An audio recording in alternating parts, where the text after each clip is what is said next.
Aksi walkout massal di sidang majelis umum PBB menjadi bukti paling nyata bahwa Israel kini terisolasi secara diplomatik. Baru saja Netanyahu naik ke podium, puluhan delegasi berdiri dan meninggalkan ruangan dengan langkah yang tegas. Kamera siaran langsung PBB menyorot momen dramatis. Kursi-kursi kosong semakin mendominasi aula, meninggalkan Netanyahu berbicara hampir sendirian. Menurut laporan Inet, tercatat 77 negara memboikot pidato ini. Di antaranya adalah Spanyol, Brazil, Turki, Afrika Selatan, Indonesia, Iran, Irak, Irlandia, Palestina, hingga negara-negara Teluk seperti Qatar, Kuwait, dan Arab Saudi. Bahkan sejumlah negara kecil dari Karibia dan Pasifik pun ikut serta, menunjukkan betapa luasnya solidaritas global.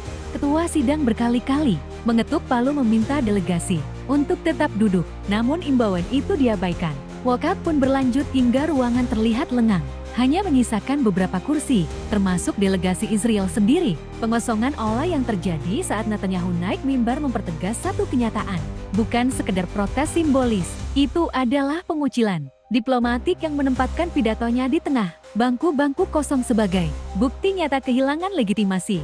Dalam pidatonya yang menantang di Majelis Umum PBB, Benjamin Netanyahu mengulang klaim lama yang bertujuan merasionalisasi tindakan militernya. Perang melawan Hamas dipresentasikan sebagai tugas yang tak boleh setengah hati untuk diselesaikan. Ia menegaskan bahwa serangan yang dilancarkan Israel adalah melawan terorisme, bukan terhadap warga sipil. Dan dengan keras membantah tuduhan genosida yang digaungkan berbagai laporan internasional. Untuk menguatkan posisinya, ia mengutip pernyataan politikus Jerman Merz, yang menurutnya menggambarkan pekerjaan kotor yang harus dilakukan demi keamanan kolektif.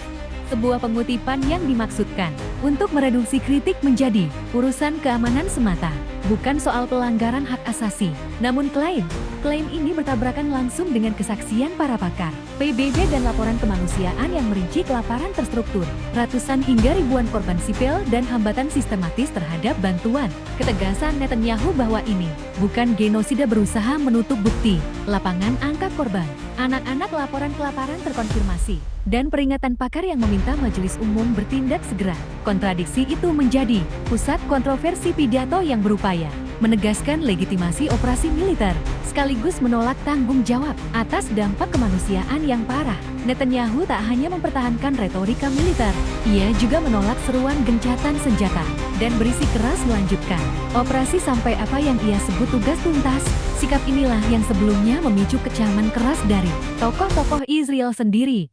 Mantan Perdana Menteri dan beberapa pensiunan pejabat keamanan mengecam kebijakan yang dinilai tanpa tujuan jelas dan berisiko merusak masa depan negara. Kritik domestik ini menambah dimensi ironi. Pemimpin yang mengaku bertindak